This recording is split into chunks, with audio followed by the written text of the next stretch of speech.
Alright. One squadron on rotation. Man, Bro, I just love this shit. Like, I really do love this, man. That shit is sick. That is sick. And that all black with that. Ooh, that is beauty right there, man. That's beauty. Ah, I love how he's holding that thing with him. He's he's holding that thing with him, man. All black. Oh yeah, man. Dangerous. Stay away from them. Stay away from them, please. If you love your life, stay away from them dudes, man. Please. You know what I mean? tactical Please. assault. 3, 2, 1.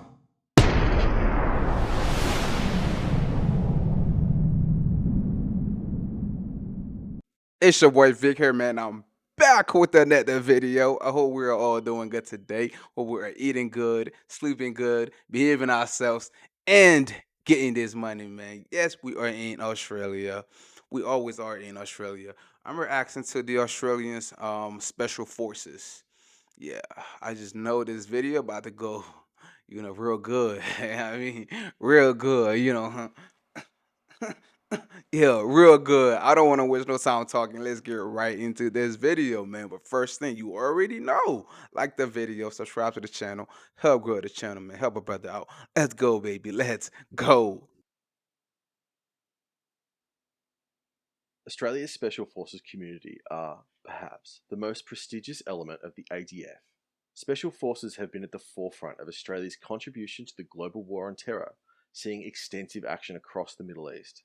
Although this magnificent combat record has been tarnished by accusations of unlawful killings in Afghanistan, specifically by members of the Special Air Service Regiment, the ADF Special Forces legacy is still one of professionalism, gallantry, and excellence, a capability that remains one of the best in the world. In 2003, with the growing burden placed on Australia's Special Forces community, the ADF Special Forces units were placed under a unified command structure, the Special Operations Command. SOCOMD now contains all of the Army's elite Special Forces units. It is typically commanded by a Major General and has a strength of over 2,800, including reserves.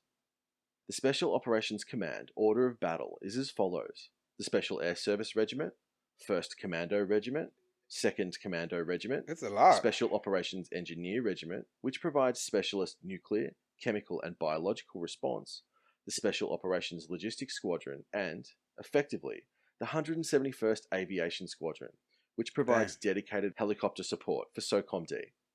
Special Operations Command is, effectively, a 4th Brigade of the regular Australian Army. Perhaps the most famous unit in the Australian Army is the Special Air Service Regiment, or SASR. The Special Air Service was created during the early years of the Malayan Emergency, after witnessing the success of British SAS in action. In 1957, the first SAS company was raised, and by the Vietnam. Vietnam War, 3 Sabre squadrons were in service. Mm. In Vietnam, SASR members claimed some 492 enemy killed, with the loss of only 3 men to combat. Wow. Currently, the regiment is organized. Wow. 400 and what? To only what? 3? Deadly. Deadly, bro. Damn. Around 4 Sabre squadrons. Each squadron is similar to a company in strength, between 90 and 100 men, and is composed of 3 troops: water, freefall, and vehicle. Mm. Each one of these troops is composed of 4 patrols, with 5 to 6 men each. The patrol is the primary unit of the SASR, as these small teams can operate in hostile terrain independently for extended periods of time. Deep reconnaissance is the SASR's forte, either on foot or, in the classic style of Paddy Mayne in the original SAS, in long-range vehicles. In 2003, an SASR vehicle-mounted patrol penetrated 600 kilometers into Iraq and was, for several days, the closest Allied element to Baghdad, gathering intelligence on key roads and airbases. Damn. One squadron, on rotation, manned. Bro, I just love this shit. Like, I really do love this, man. That shit is sick. That is sick. And that all black with that. Ooh, that is beauty right there, man. That's beauty.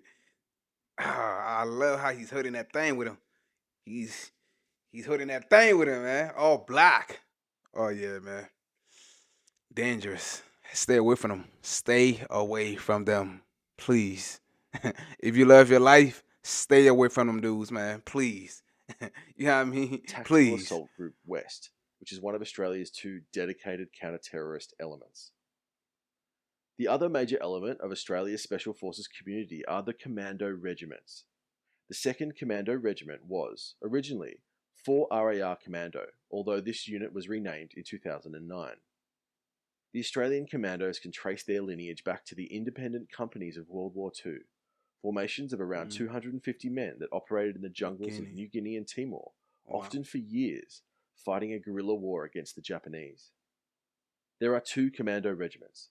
The first is largely a reserve unit which is designed to support the primary formation, the second.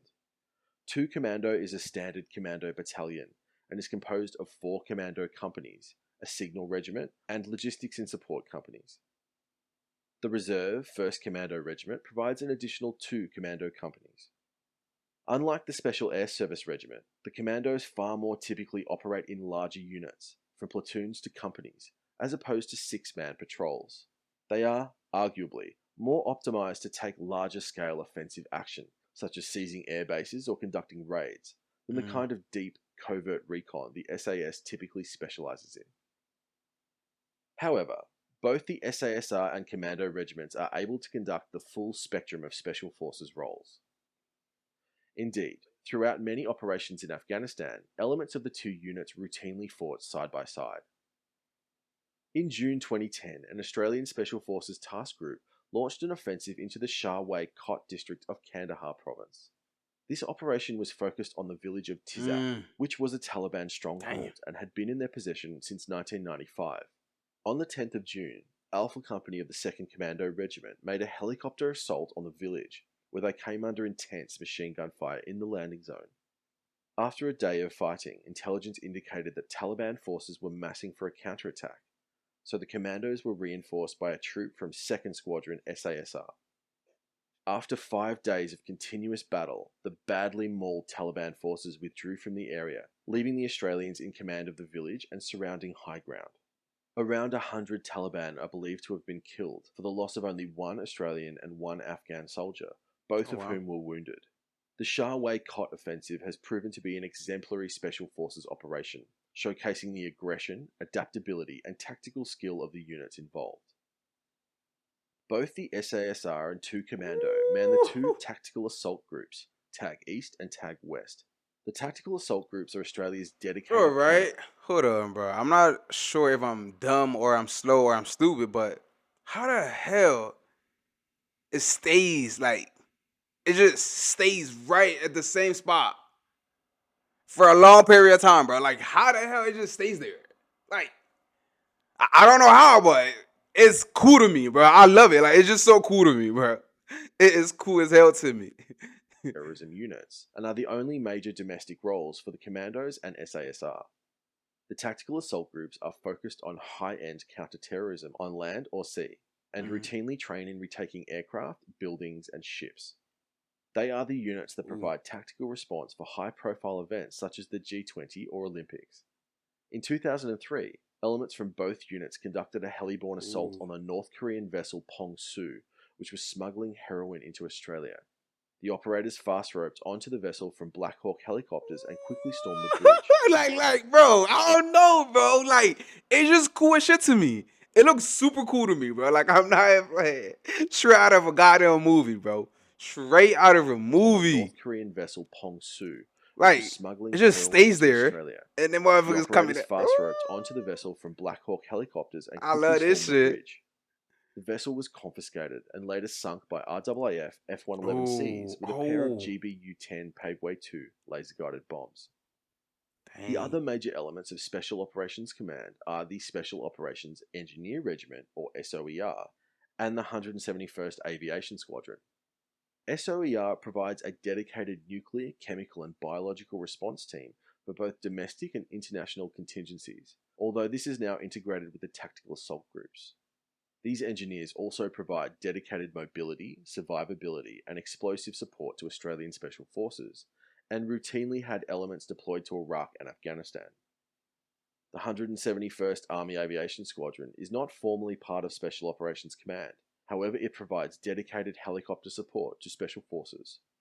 The squadron is still equipped with S-78 Blackhawks, although the MRH-90 Taipan will be introduced in the coming years. Mm. In November 2020, the Inspector General of the Australian Defence Force published a report into alleged war crimes by a small number of SAS operators. It was found that over several years, some 39 Afghan prisoners had been killed. These killings, often done to blood new patrol members within a specific squadron, were deemed to be illegal by the Inspector General. None occurred during the heat of battle, and none could be justified in the name of operational security. True. They have been referred to the Australian Federal Police for investigation. All right. There was, however, no evidence that this behaviour was more widespread within the regiment.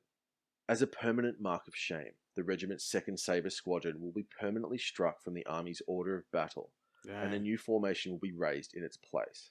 The Dang. report found that, within the Special Air Service Regiment, a dangerous culture of elitism, arrogance, and entitlement had developed. This Mm. included a toxic competition between the SAS and Commandos, which only deepened this sense of entitlement.